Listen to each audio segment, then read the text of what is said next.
Ambassador, as you depart, any reflections of Australia and its people? Anything that surprised you? Any place you visited that stuck with you?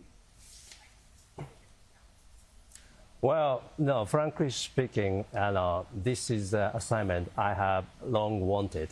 My wife and I have wanted to come here. So this is like our dream coming true. It boils down to people-to-people ties. And I will cherish this for the rest of my time. And on a number of occasions, I felt the real, precious importance of mateship with my colleagues, including Tony. When I was facing, some, negative reportage by a segment of media, Tony sent me a text message and encouraging me. I do recall. Remember, Shingo, unfair criticism is a compliment in disguise. What a great word of encouragement. I was so he has sent me impressed that one by that. And this is the kind of mateship. Yeah, this is the kind of mateship, we can cherish. And Australia and Japan, I think Tony Abbott is quite right. And he said, Australia and Japan are each other's the best friend in Asia. Yeah. Thank you, Ambassador. Thank you for your contribution. Tony Abbott has sent me that text on occasion. Unfair criticism is a compliment in disguise. It's what he says. Tony, I'm going to grab you, though, before we finish up. A couple of other things I want to get your thoughts on. First of all, tomorrow is Anzac Day. I know you're in Canberra. I presume you're heading off to one of the services.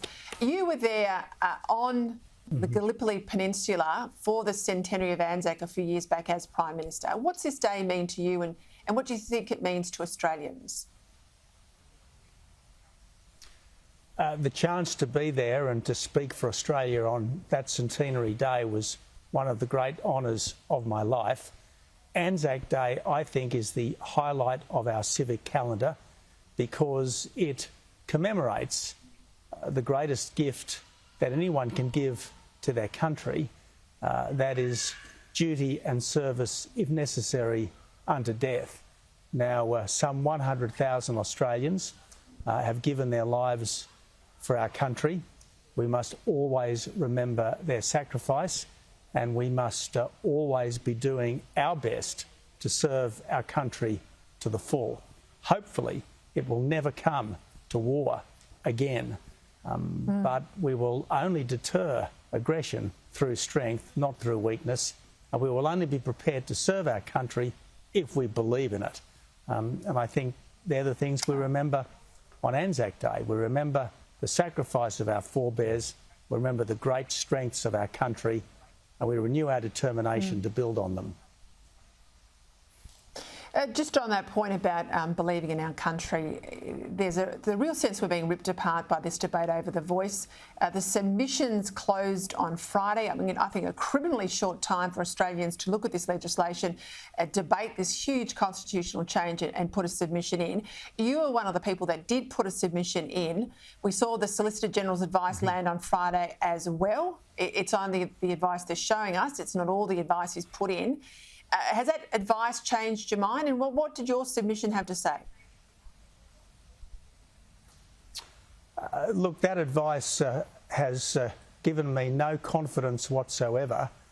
The Solicitor General did his best to minimise the dangers, but he certainly can't rule out the dangers because in the end it's not the Solicitor General who interprets the Constitution, it's the High Court. It's the High Court who decides what the Constitution means and not the Solicitor General. So look, I think this is quite a perilous time for our country. I think that one way or another, this referendum will leave our country damaged and divided. Really, I think the Prime Minister has gone about this the wrong way. Frankly, I think he would be better off pulling this thing rather than risking it failing. And Peter, let's just be clear what's happening here. If this referendum goes through, we will be establishing a power institution in our country whose membership is determined by ancestry.